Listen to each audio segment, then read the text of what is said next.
মধ্যপ্রাচ্য জুড়ে ইসরায়েলি হামলার পর নতুন এক ভয়াবহ মোড় নিয়েছে বিশ্ব রাজনীতি। আঞ্চলিক দ্বন্দ্ব ছড়িয়ে পড়েছে বৈশ্বিক সংকটে, কারণ ইরানের পাশে দাঁড়ানোর ঘোষণা দিয়েছে 4 পরমাণু শক্তিধর রাষ্ট্র: রাশিয়া, চীন, পাকিস্তান ও উত্তর কোরিয়া। এর মধ্যে উঠে এসেছে এক বিস্ফোরক আশঙ্কা। আগামী কয়েক ঘন্টার মধ্যেই ইরান তার পারমাণবিক অস্ত্র প্রকাশ্যে আনতে পারে।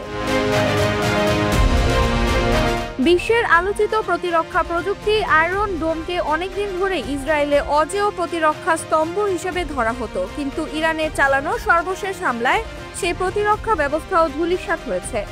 তেল আবিবে অবস্থিত ইসরায়েলি প্রতিরক্ষা সদর দপ্তর গুঁড়িয়ে দিয়েছে আয়াতুল্লাহ বাহিনী।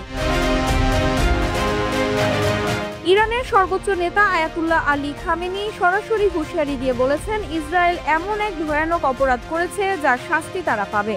এবার তাদের রেহাই নেই। 14 জুন জাতির উদ্দেশ্যে দেয়া ভাষণে খামেনি জানান, ইসরায়েল কেবল হামলা চালায়নি, যুদ্ধ ঘোষণা করেছে। এই আগ্রাসনের পরিণতি ভয়াবহ হবে। সার্বভৌমত্বে হস্তক্ষেপ কোনোভাবেই মেনে নেওয়া হবে না। এমন সময় ইরান সরকার জানিয়ে দিয়েছে, যুক্তরাষ্ট্রের সঙ্গে পারমাণবিক কর্মসূচি নিয়ে আলোচনার আর কোনো ভিত্তি নেই। ইরানের পররাষ্ট্র মন্ত্রণালয়ের মুখপাত্র ইসমাইল বাঘাই বলেন, যুক্তরাষ্ট্র একদিকে আলোচনার কথা বলে, অন্যদিকে ইসরায়েলকে হামলার অনুমতি দেয়। এটা দ্বিচারিতা। 14 জুন রয়টার্সের এক প্রতিবেদনে উল্লেখ করা হয়, ইরান এখন যে কোনো মুহূর্তে তাদের পারমাণবিক অস্ত্র প্রকাশ্যে আনতে পারে।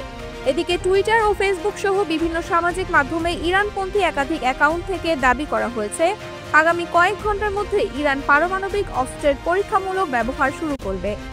এমন দাবিকে উড়িয়ে দিচ্ছেন না আন্তর্জাতিক নিরাপত্তার বিশ্লেষকরাও। বিশ্লেষকদের মতে, এই পরিস্থিতি যদি নিয়ন্ত্রণের বাইরে চলে যায়, তাহলে গোটা মধ্যপ্রাচ্য জুড়ে ভয়াবহ পরমাণু যুদ্ধের সম্ভাবনা উস্কে উঠবে। Mehjabin Khanam, revolution 24 news desk.